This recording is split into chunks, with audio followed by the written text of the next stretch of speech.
राधे राधे मेरे प्यारे भाइयों बहनों माताओं व बंधुओं, संस्कार की बातें चैनल में आपका स्वागत है। बंधुओं, आज बड़ा मंगलवार मैं आपके लिए लाई हूँ हनुमान जी की कथा।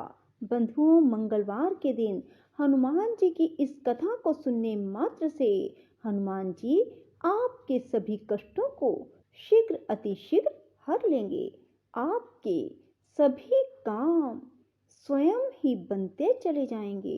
बंधुओं, यदि आपने हमारे चैनल को अब तक सब्सक्राइब नहीं किया तो जरूर करें और बेल आइकन दबाना ना भूलें, ताकि आपको हमारी आने वाली सभी वीडियोस की जानकारी सबसे पहले हो सके। माता अंजना अपने प्राण प्रिय पुत्र हनुमान जी का लालन पालन बड़े ही मनोयोग पूर्वक करती थी। कपिराज केसरी भी उन्हें अतिशय प्यार करते। जब हनुमान जी प्रसन्नता पूर्वक किलकते तो अंजना और केसरी आनंद मगन हो जाते। हनुमान की बाल क्रीड़ाएं अत्यंत आकर्षक और सुखद तो थी ही, अद्भुत भी थी। एक बार कपिराज केसरी कहीं बाहर गए हुए थे। माता अंजना भी बालक को पालने में लिटाकर वन में फल फूल लेने को चली गई। बालक हनुमान जी को भूख लगी। माता की अनुपस्थिति में वे हाथ पैर उछाल उछाल कर क्रंदन करने लगे। सहसा उनकी दृष्टि प्राची के क्षितिज पर पड़ी। अरुणोदय हो रहा था। उन्होंने सूर्य के अरुण बिंब को लाल फल समझा। तेज और पराक्रम के कारण अवस्था अपेक्षित नहीं, यहाँ तो हनुमान जी के रूप में अंजना की गोद में प्रत्यक्ष प्रलयंकरकारी शंकर 11वें रुद्र क्रीड़ा कर रहे थे। वायुदेव ने पहले ही उन्हें उड़ने की शक्ति प्रदान कर दी थी। हनुमान जी उछले और वायु वेग से आकाश में उड़ने लगे। पवन पुत्र तीव्र गति से उड़ते चले जा रहे थे। उन्हें इस प्रकार वेग पूर्वक उड़ते देखकर देव दानव और यक्ष आदि विस्मत होकर कहने लगे, इस वायु पुत्र के वेग के तुल्य वेग तो स्वयं वायु, गरुड़ और मन में भी नहीं है। इसी आयु में शिशु का ऐसा वेग और पराक्रम है तो यौवन काल में इसकी शक्ति कैसी होगी। वायु वेग ने अपने पुत्र को सूर्य की ओर जाते देखा तो उनके मन में चिंता हुई, मेरा यह बच्चा कहीं सूर्य की प्रखर किरणों से झुलस ना जाए। इस प्रकार वे बर्फ के समान शीतल होकर उनके साथ चलने लगे। सूर्य देव ने अलौकिक बालक को अपनी ओर आते देखा तो उन्हें समझने में देर ना लगी कि ये पवन पुत्र अपने पिता के वेग से मेरी ओर आ रहे हैं और स्वयं पवन देव भी उनकी रक्षा करने के लिए साथ ही उड़ रहे हैं। सूर्य देव ने अपना सौभाग्य समझा, आहा, स्वयं भगवान चंद्रमौली ही हनुमान जी के रूप में मुझे कृतार्थ करने के लिए पधार रहे हैं। अंशुमाली की अग्निमयी किरणें शीतल हो गई। हनुमान जी सूर्य के रथ पर पहुंचकर उनके साथ क्रीड़ा करने लगे। संयोग की बात, उस दिन अमावस तिथि थी। सिंह का पुत्र राहु सूर्य देव को ग्रसने के लिए आया तो भुवन भास्कर के रथ पर बैठे हुए उस बालक को देखा। राहु बालक की चिंता ना कर दिन मणि को ग्रसने के लिए आगे बढ़ा। हनुमान जी ने उसे पकड़ लिया। उनकी वज्र मुष्टि में दबकर राहु छटपटाने लगा। वह किसी प्रकार प्राण बचाकर भागा।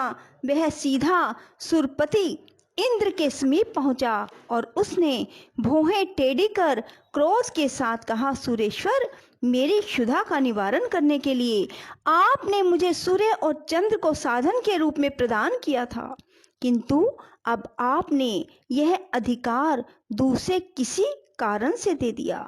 क्रुद्ध सिंह का पुत्र राहु को चकित करके वाणी सुनकर सुरेंद्र उसका मुंह देखने लगे। उसने आगे कहा, आज पर्व के समय मैं सूर्य को ग्रसने के लिए उनके समीप गया ही था कि वहां पहले से उपस्थित दूसरे राहु ने मुझे कसकर पकड़ लिया। किसी प्रकार अपनी जान बचाकर यहाँ आ पाया हूँ।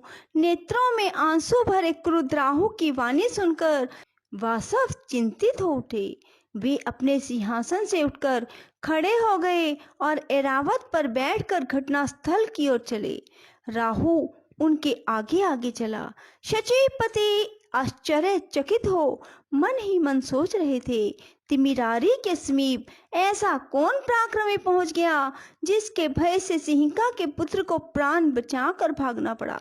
उधर राहु बड़े वेग से सूर्य की ओर दौड़ा। उसे देखते ही हनुमान जी को भूख की स्मृति हुई। वे राहु को सुंदर भक्ष्य समझकर उस पर टूट पड़े। सुरेश्वर बचाइए बचाइए चिल्लाता हुआ राहु इंद्र की ओर भागा। सुरेंद्र राहु की रक्षा के लिए दौड़े। राहु के बच निकलने पर हनुमान जी ने ऐरावत को देखा तो उसे सुंदर सुस्वादु खाद्य समझा। वे ऐरावत पर झपटे। उस समय हनुमान जी का स्वरूप प्रज्वलित अग्नि की भांति प्रकाशित और भयानक प्रतीत हो रहा था। इंद्र डर गए। अपनी रक्षा के लिए उन्होंने बालक पर वज्र से प्रहार किया। वह हनुमान जी की हनु ठुड्डी में लगा, जिससे उनकी हनु टूट गई और वे छटपटाते हुए पर्वत शिखर पर गिरकर मूर्छित हो गए। अपने प्राण प्रिय पुत्र को वज्र के आघात से छटपटाते देख वायुदेव इंद्र पर अत्यंत कुपित हुए। शक्तिशाली वायुदेव ने अपनी गति रोक दी। वे अपने पुत्र को अंक में लेकर पर्वत की गुफा में प्रविष्ट हो गए। फिर तो त्रिभुवन के समस्त प्राणियों में श्वास आदि का संचार रुक गया। उनके अंग प्रत्यंगों के चोट टूटने लगे और वे सब के सब सूखे काठ की तरह अवसन हो गए। उनके सारे धर्म कर्म रुक गए। प्राण संकट से भयभीत इंद्र, देव, गंधर्व, असुर, नाग, गुहक आदि जीवन रक्षा के लिए ब्रह्मा जी के पास दौड़े।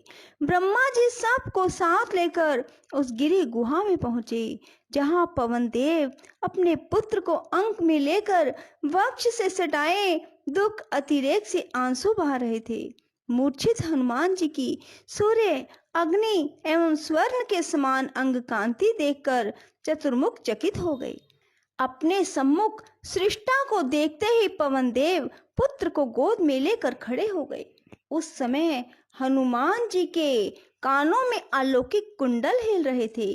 उनके मस्तक पर मुकुट, गले में हार, दिव्य अंगों पर स्वर्ण के आभूषण सुशोभित थे। पवन देवता विधाता के चरणों पर गिर पड़े। चतुरानन ने अपने हाथों से अत्यंत स्नेहपूर्वक पवन देव को उठाया और उनके पुत्र के अंगों पर अपना कर कमल फेरने लगे। कमल योनि के कर स्पर्श से पवन पुत्र हनुमान जी की मूर्छा दूर हो गई। वे उठकर बैठ गए। अपने पुत्र को जीवित देखते ही जगत के प्राण स्वरूप पवन देव पूरबवत बहने लगे और त्रैलोक्य को जीवन दान मिला। ब्रह्मा ने संतुष्ट होकर हनुमान जी को वरदान प्रदान करते हुए कहा, इस बालक को ब्रह्म शाप नहीं लगेगा और इसका कोई अंग कभी भी शस्त्र अस्त्रों से नहीं छिद सकेगा।